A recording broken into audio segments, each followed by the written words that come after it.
This meeting is being recorded.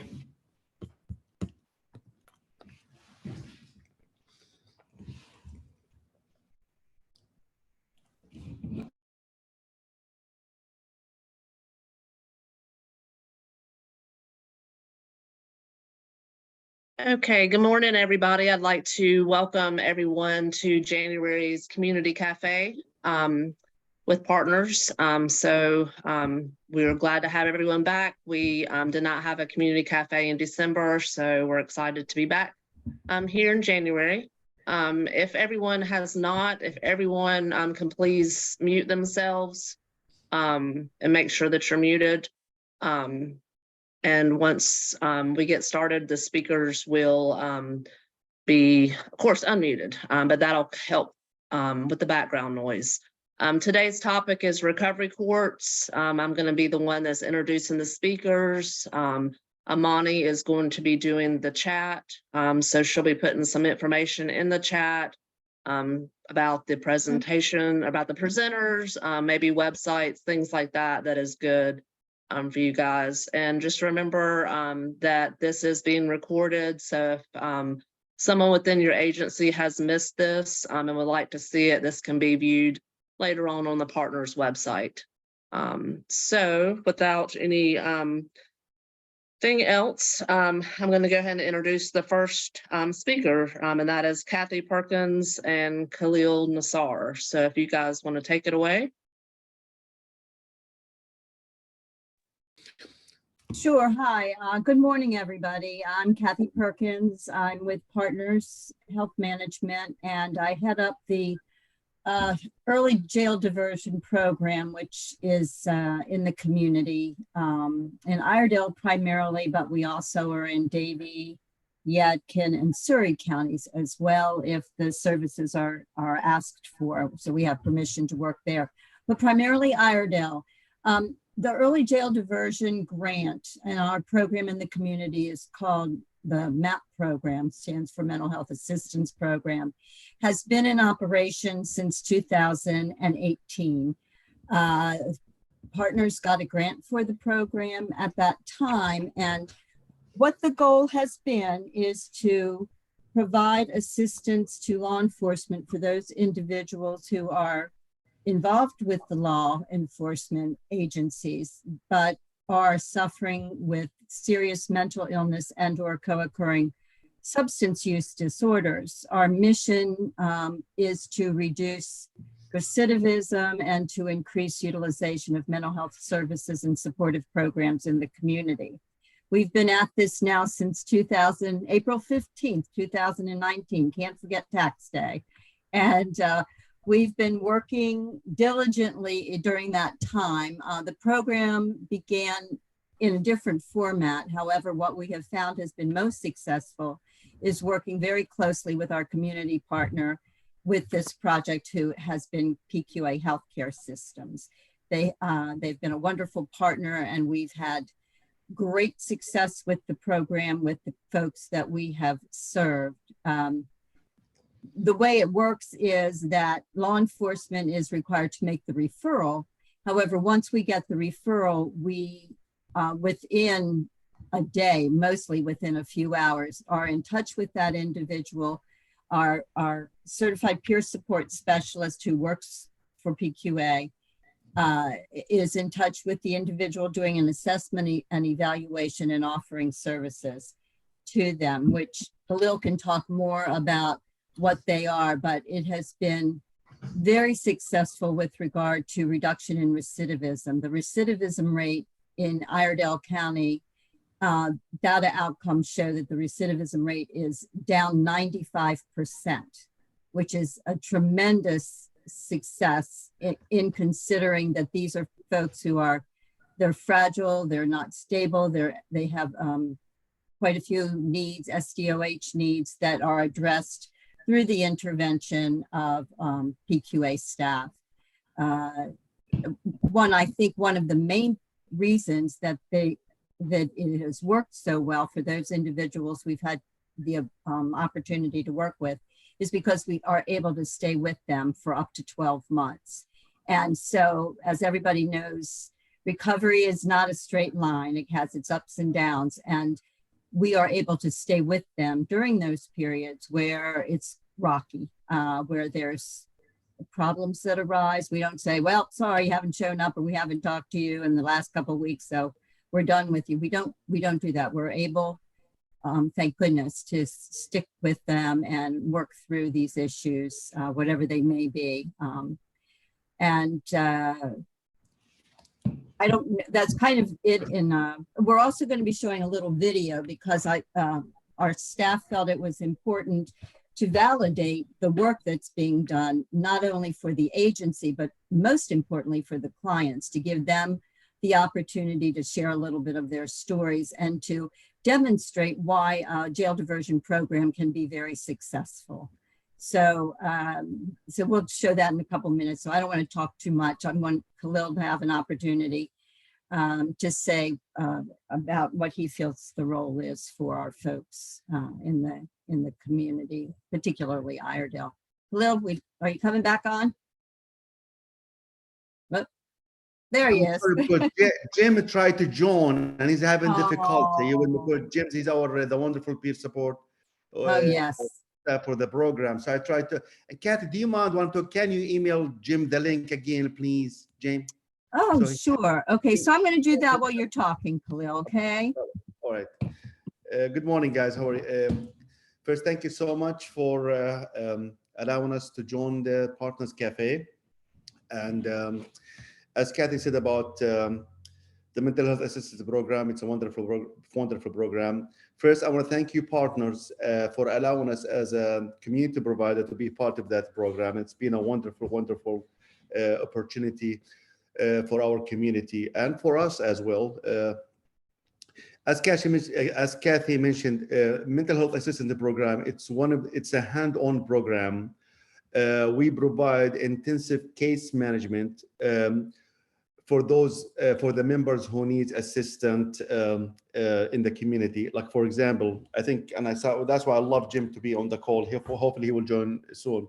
Like this program, we noticed a lot of members in the community, if they have a minor crime offense and they don't belong to jail, and we feel like they need a treatment, and that's when our mental health assistance program come in and assist those individuals to link them to treatment, the appropriate treatments in the community, and also help them to find a meaningful life like me and you. I'm gonna give you a scenario. Like, for example, when we get a phone call from a police officer, and or even a text or even an email about a member who needs assistance, our peer support will contact that person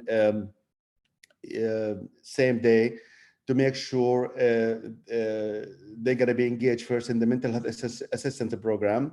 They will explain to the member the goal of the mental health assistance program, and also will find what that member needs. We have members who need, for example, they need assistance to go to treatment centers. So the peer support will work hard to link those individuals to treatment centers. And for example, we were able to link people to Hope Valley, to treatment center in Asheville, in Wilmington. So it's beyond even close counties. And also, as you know, transportation is a barrier, but we will be able to transport the members to treatment, because if we tell them there's treatment centers there and they don't have no transportation, it's not going to do anything. So we'll be able, the member will be transported to that treatment center, and also the peer support will be communicating with the facility social worker regarding that member. When the member leaves, we will follow them to make sure they are linked to housing, treatments, and we are very fortunate for PQA Healthcare. We have a very comprehensive service arena. We provide tailored care management. We provide assertive community treatment team. We provide IPS, which is individualized placement and support, which is a wonderful program to assist individuals to obtain and gain employment, and it's a competitive employment. We have community support team as well, and we have also psychosocial rehab. We have a lot of services, peer support services. But one of the main thing, the goal of this program is the hand-on when that person needs the help. You know, and I know that, I understand there is a lot of community providers, and we work very, very close to those community providers because we want to make sure if the collaboration is present for that member. Like, for example, if the member receives services, and if for example, if they get arrested, and they are having services with Easter Seal or Monarch or Caraba Valley, we would be able to engage that member to follow up with the treatment provider, because our goal is not to take them, just to make sure they're going to continue the treatment with the provider. And so it can be a big challenging because a lot of members, they do not know, even when they are in a very bad stage, they do not know where they're going to be. So our peer support and Jim Dobson, he's a wonderful. I hope he will join. He will be explaining to you about, you know, the wonderful stories we have and the great outcomes we have.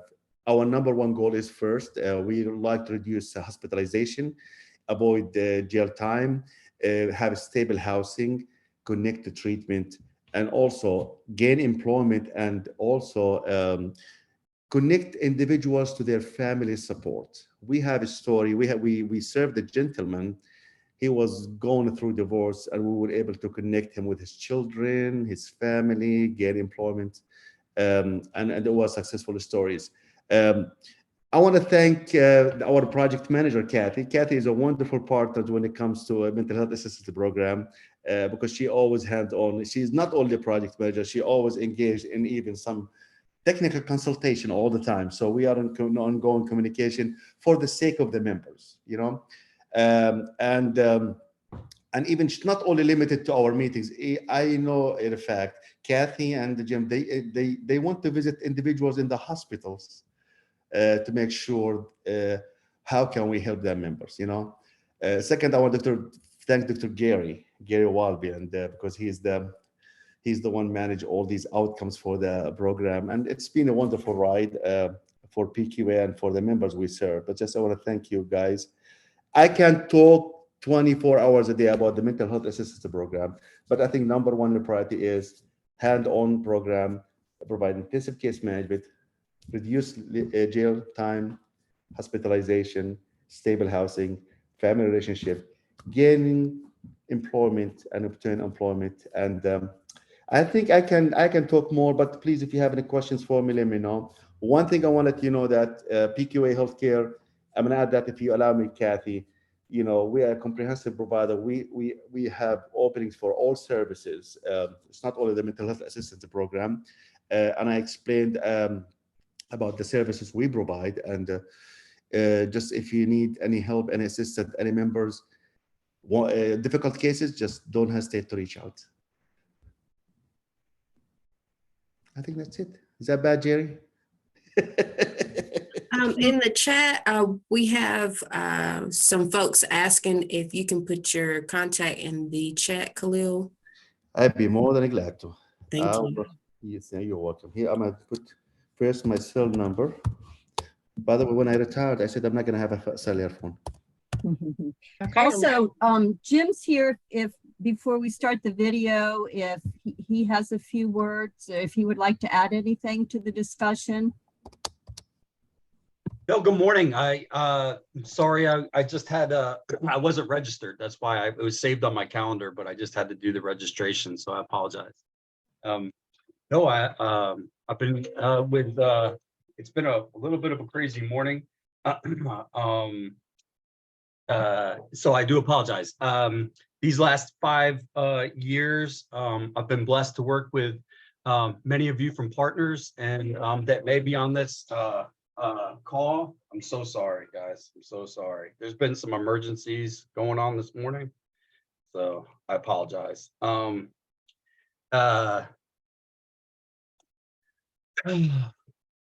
we've helped a lot of folks in our community, in Iredell County. Khalil and Kathy have been so supportive in my new endeavor in this career as a peer support. And I've gone to school and become a substance abuse counselor. I'm also a veteran. So I have a broad scenario I can bring to the table with shared experience with these folks going through the mental health crisis that they face. A lot of times I do see them in the hospital. And like Khalil added before, we have a lot of resources for these folks. If they wish to pursue wellness avenues, Kathy loves my little term, wellness avenues, right, Kath?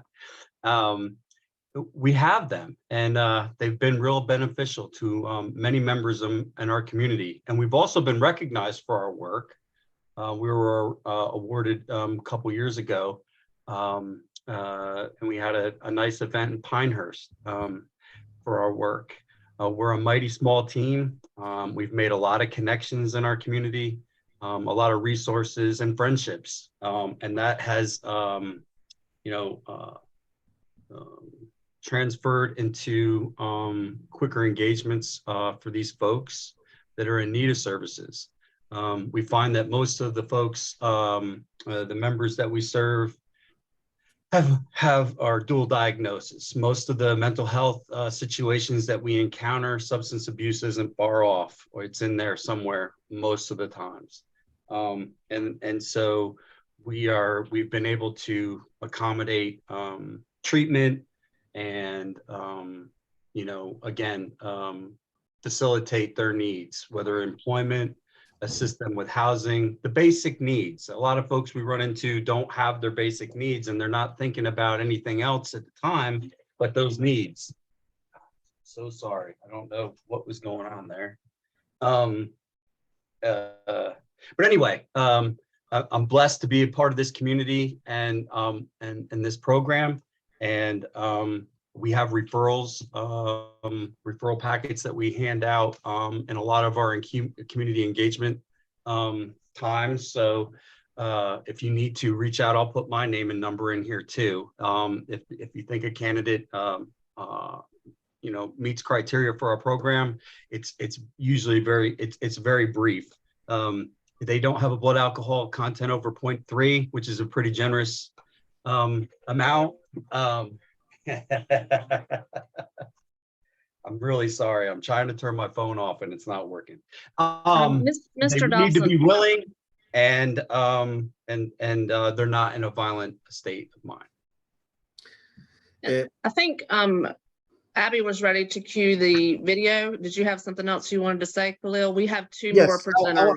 I want to say, I'm sorry, I forgot to, I'm not sure if I went.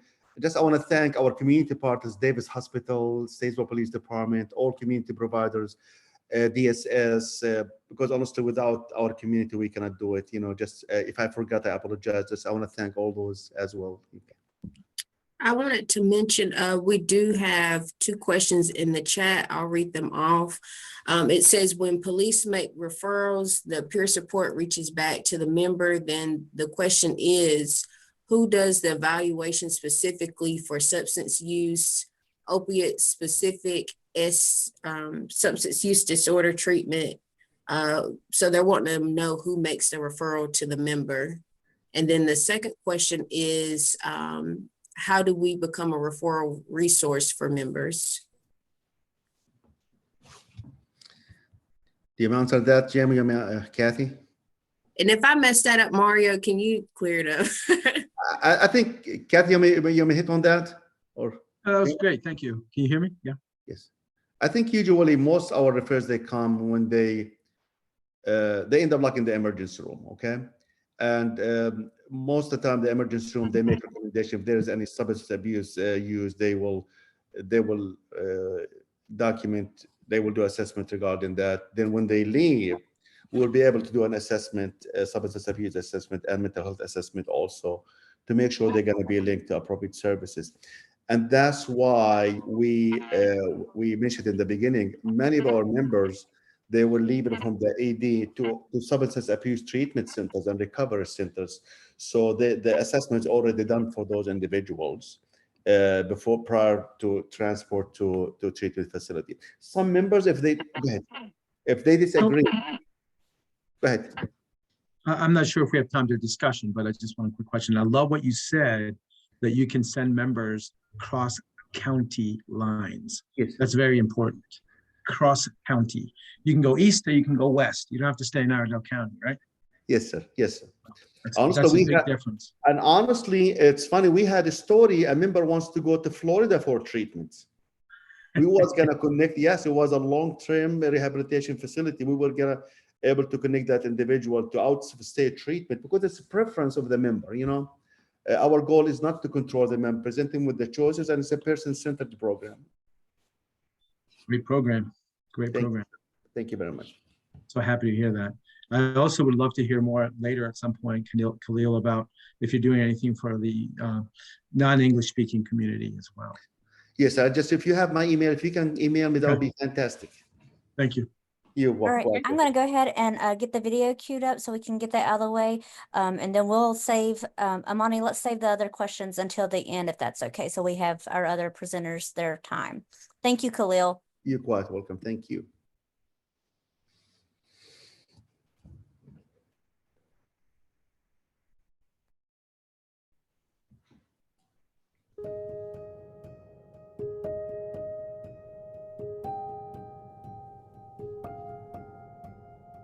You know, you're really seeing people on their very worst day or their very worst time in their lives, and they're despairing and they don't know where they're going to go. They don't know who they're going to be around. And so we're able to come in and say, okay, we're here. What do you need? And then start from that point on. Anyone can be labeled as a mental health individual. And unfortunately, people, they don't recognize that there is a great need there in the community. We can accomplish our needs if we work as a team. All of us will work together just to help that individual. I see them in their worst moment, and then I get to follow up with them and create goals, short-term goals, and nobody can move forward when they're worried about food and shelter and some other things. You know, that's the priority. So if we can help with that first, which we do, I can tell you that meeting these folks, they're consumed with guilt and shame, you know, and I've been told, guilt is something that, you can apologize your way out of. Shame is a different thing. That's a self-label that's pretty torturous. And a lot of the folks that I encounter are in that mode right there. So it does take a little work, and it does help being in recovery and being able to share, not their particular path, but be able to identify with those feelings and that void that they're feeling in their life, and be able to talk incrementally about moving forward together again. It seems like that right there is the spark that helps a great deal. My story begins when I was 12. I was going back and through seeing my parents going through a divorce. I moved in with my mother, and then my mother got abusive. And then I was raped from the ages of 12 to 16.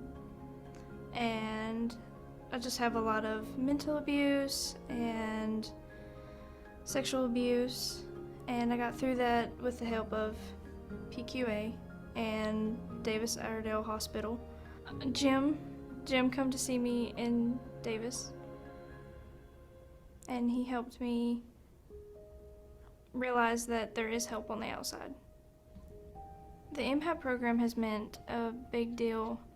I've gotten a lot of help through Jim getting me help with jobs, getting meds, things like that. Actually, it's helping me out a lot. It has helped me out a lot, really. I had started this job within a month, got me a car. They helped you if you do what you're supposed to be doing. They help you no matter what it is. You have to save money too. They want you to They want to keep your money for you so they can see what you're doing to make sure that you're doing what you're supposed to be doing. I'm not just lounging around. Since I have the help, I'm trying to help them help me. You know, ain't nobody gonna help you if you ain't trying to help yourself. My story is that I was really down in dumps, and I almost tried to commit suicide, but I called 911 and went to Davis Hospital, and that's where I was contacted by Jim Dobson. They've been fantastic. I mean, I couldn't ask for anything better than partners and PQA. They're fantastic people. But that's where this comes in, is you get an advocate for you, which is a much needed thing in the recovery world, is having somebody on your team that will advocate for you. There's been times where people have said, thanks a lot, but no thanks. And then 2 or 3 months later, they'll call up and say, hey, you know what? I thought about it. I think maybe it might be good if we could work together. And then that begins a progression toward quality of life change and the individual's view of themselves. It's easier to go outside. It's easier to be able to breathe, being around other people. It's easier to find better coping skills. Basically just makes it easier to live. Just finding help. It makes me feel happy knowing that I'm me and can go about the world, knowing that I'm in a better spot than where I was. I feel super great how far I've come. Yeah. I hope my story helps somebody. Somebody listen to it and take heed and be like, wow, just a month you got a car? You know, and just give it a try, because there's some help out there. You just gotta want it. You just gotta want it bad enough. I'm telling you, it's definitely something that a person needs to have, because if we didn't have them, we'd be out on the street, you know, at this point. I'm just grateful for everything. You know, I gotta be, because nobody can be grateful for me. Nobody can do anything for me except me. You know, I'm the one that's gotta be the one to change.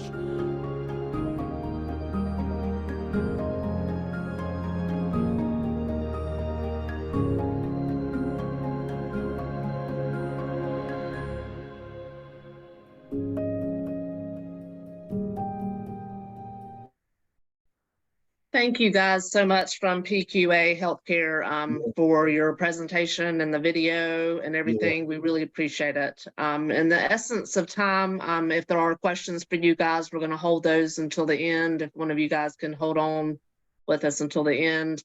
But our next presenter today is going to be Chantel Kimbrough. So I will give her the floor and let her introduce herself and take it away. Good morning, everyone. As mentioned, I'm Chantel Kimbrough. I am the reentry coordinator with Partners, and this is a brand new program for offenders who are being released from state prisons with an SPMI or SMI diagnosis. My referrals come straight from the social workers at the prison system. They will send me a referral for the member that is being released from prison. And they're supposed to send the referrals within 90 days of the person being released, just so that I can have a conversation with them, be able to complete an assessment and care plan with that member before they are released from prison. It doesn't always happen that way. I don't always get the 90-day window. Sometimes it can be a week out or a month out. And, you know, I try to get that assessment done before the person is released, because what we know about offenders, once they're released from prison, if you don't catch them before and make plans, once they're released, they're in the wind. I can't locate them. I don't know where they are. They don't have a phone. Even if they have my number, they're not utilizing the number to be able to call me and say, hey, I'm out, I'm here. So I try to get that report established before they are released from prison. With me, there is not long-term. They're with me for 90 days. after release, which that 90 days can be extended 90 more days. But the ultimate goal is to get the person, get them apply for Medicaid and or disability benefits. And once those things are established, then they will go to a regular care manager within the county that they reside. They can deny working with me. They could say, no, I don't want it. It's not something that is forced on them, but we kind of encourage the ones who are getting out to take some assistance to help them to get back on their feet. I can assist them with job placement or finding a job. Like I said, getting applying for benefits, whether it be Medicaid, food stamps, disability. It just kind of depends on the needs of the person that's being released from prison. Housing is something I can assist with. It's kind of difficult to place people just depending on what kind of things they have on their record. Everything is possible, but it'll just take a little bit more to kind of place people who have like a sex offender charge or something. It's not impossible, but it can happen, but it'll just take a lot of maneuvering, a lot of resources to be able to assist those people. Let's see what else. Members can, I also try to schedule them with a mental health appointment before they're released, just so that follow-up can continue, because most times when they're in prison, they're already seeing like a psychiatrist or a therapist inside, and they're taking medications on the inside. So once they get out, we want to make sure that there's a smooth transition, that they continue to get the medication and the therapy that they were getting when they were in prison. If they need anything additional, I help and assist with linking them to those additional services and supports that they need. It could be anything, whatever they feel like they need, I can assist them, the whole time to try to get them to where they need to be, to try to get them the services and supports that they need to be successful in the community. This is a very new program. I've only been in it since July. It is grant funded through Department of Health and Human Services and also the Department of Adult Corrections. And that is the way that I get the referrals, is from the Department of Corrections. They decide which members to refer, and other members that are not referred, I still assist with scheduling them a mental health appointment once they're released from prison. And I'm not sure what kind of happens after that. The members that I follow are the ones that have been referred to me from the social worker, and I follow them for 90 days just to get them acclimated to being back in the community, and also helping them with resources that they may need. Once they get those resources like Medicaid and disability, if they qualify, then they will be transferred over to a regular TCM person. And then, the cycle just starts all over again. I'll get several more referrals, and I'll work with those people to get what they need. And I don't follow them past my time, but if they get a regular care manager and they need some assistance, I definitely am available to assist them if they need anything after the person is off of my caseload. I mean, because they're still all of our members, and I try to do just whatever I can to be able to support.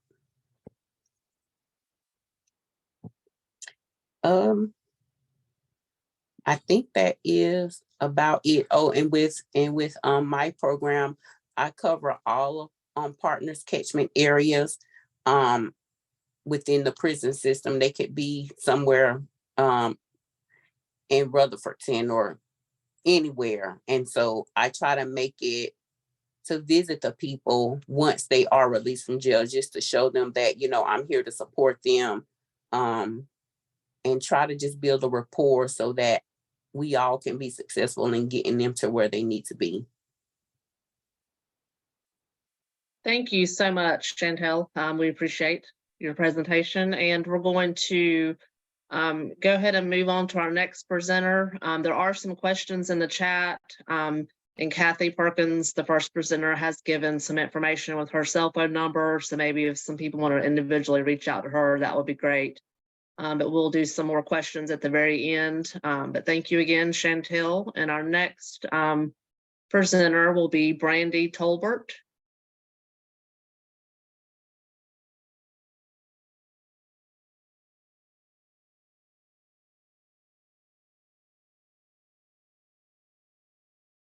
Looks like she's not on. She was on earlier. Let's see. Hello, I'm here. Okay. I'm having some technology issues today, so I apologize. Okay. I'm here to talk about recovery courts and the court system. I'm the district court manager for the Caldwell and Catawba counties, and the court system, the acronym now in the statute is judicially managed accountability and recovery treatment. And previously, these courts were funded through the General Assembly as part of our budget.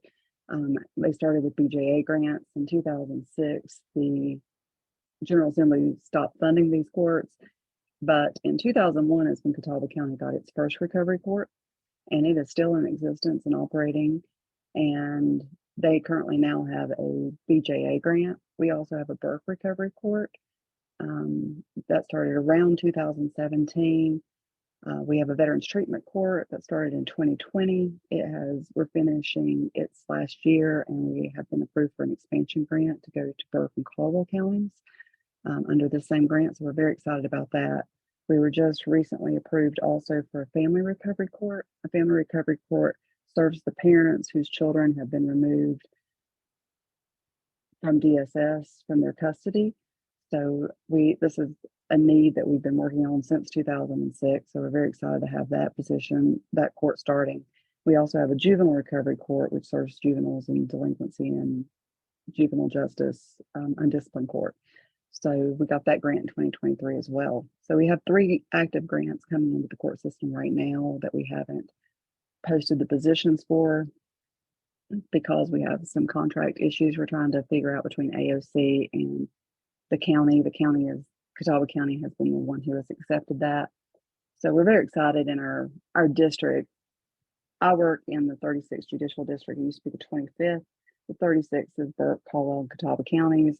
So we're very excited to be able to serve all 3 of our counties with our Veterans Treatment Court. And like I said, we do have a recovery court in Catawba and in one in Burke. Caldwell County applied for a recovery court this past budget year, but did not receive it, but did get some ideas on how to improve their application next time. Our referrals come from the court system, defense attorneys, self-referrals, family members can refer. Our Family Recovery Court, DSS, the GAL, again, attorneys can refer. And the Juvenile Recovery Court, DJJ, would be a provider that may want to make a referral. And the judge can always require people to at least come and observe the court and potentially participate. But ultimately, it is a voluntary treatment. And this is all, like I said, a collaborative effort. The coordinators for the Burke Recovery and Catawba Recovery are through the Cognitive Connection. Our Family Recovery Court, our Veterans and Juvenile Recovery, our court coordinators will be state grant funded positions, but the Cognitive Connection is providing transportation for our Family Recovery Court and Juvenile Recovery Court, as well as a peer navigator for the Juvenile Recovery Court and a peer support for the Family Recovery Court. Our program lasts 16 months to 2 years if people want to participate and are successful. And we're excited to get started. I was expecting more questions, but since we're putting questions at the end, if anyone wants to send me these questions, I'm happy to respond back to email if I can put my email in the chat. So if anyone wants to send me the questions, I'm happy to answer them.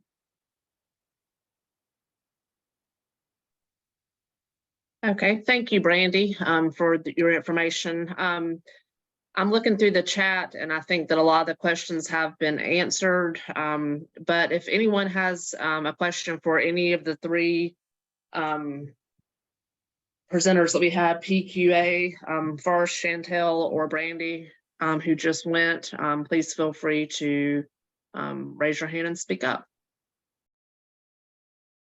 The recent question that was put in the chat that has not been answered, Mario was asking Brandy if she also has Burke County Recovery Court, or is it just Catawba? Yes, we have Catawba Recovery, Burke Recovery. That was the second court that I mentioned. That grant, my understanding is Burke County has found the funding in order to keep that recovery court up and going. So we're very excited about that. Again, it's a collaboration. The coordinator positions for the Burke Recovery and Catawba Recovery courts are housed with the Cognitive Connection. The other 3 courts that I mentioned are housed through the state. The coordinator positions are housed with the state, and I supervise those positions. Thank you, Brandy. And we've had quite a few introductions in the chat. A lot of people excited to connect, so I'll just encourage people to take down those contacts and definitely after we meet today to continue the conversation. Another question is treatment required to be done through Cognitive Connection? No, treatment is not required. And in fact, we have some money in our Veterans Expansion Grant to help pay for treatment. It is just a matter of the assessments have to be done, but it doesn't have to be done through Cognitive Connection. They're a collaborative entity for the veterans treatment, family recovery, and juvenile recovery. And they use a lot of their state drawdown dollars for us. But Catawba Recovery and Burke Recovery, Cognitive Connection are actually the ones who received the grant. They received it. Catawba County and Burke County are the recipients, but I know in Catawba County, they're the ones that actually wrote the grant. So it's not required for them to go to treatment with the Cognitive Connection, but in Catawba County, they have been the ones when we stopped having funding in 2006 till they received their grant, I think around 2012 or 14. They're the ones who kept it up and running and provided a coordinator without any funding from the state or the county.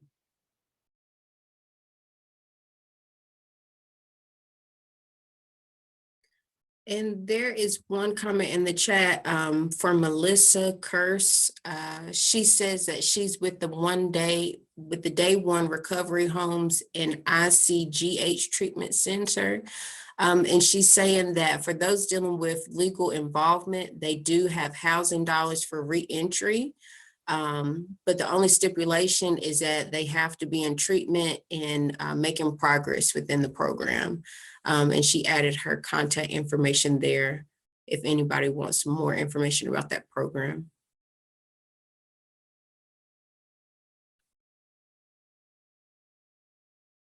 Okay, any other questions from anyone? Just I want to make one final comment about the MHAP interest criteria.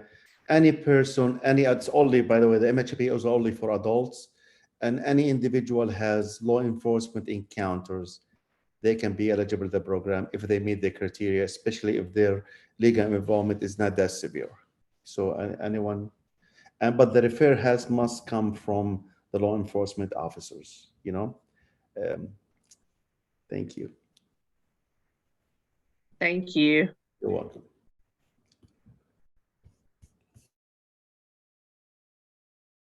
Okay, now Monty, I'm seeing one more question. Do we have a program in Iredell County for reentry?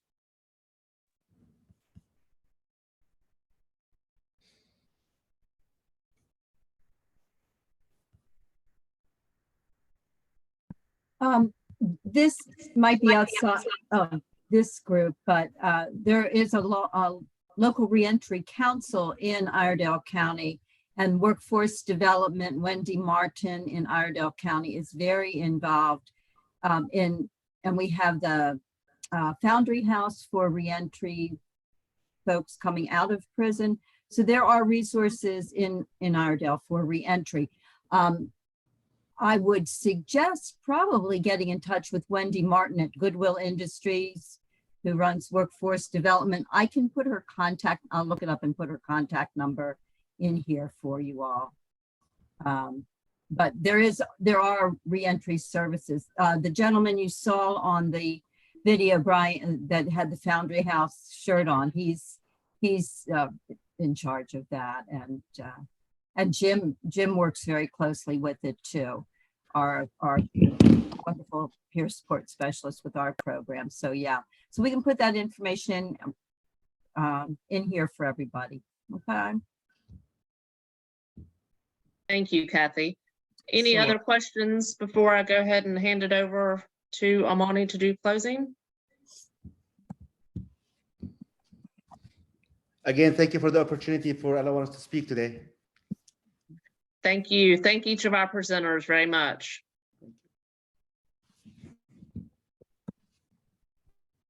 So I see one more introduction in the chat from Tanya Hamby, and she's with the Next Steps program in Morganton. And she says, we offer the IOP, DWI services in the MAT program for anyone in need of assistance. And she says that they also treat pregnant women and nursing mothers.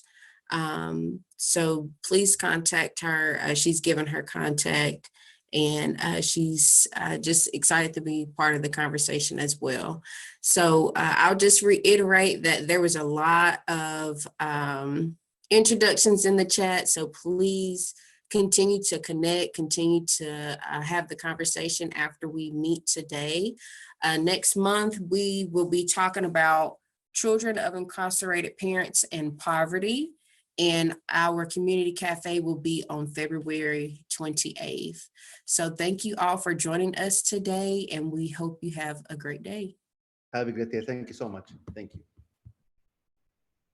Thank you, Amani. Thank you, guys.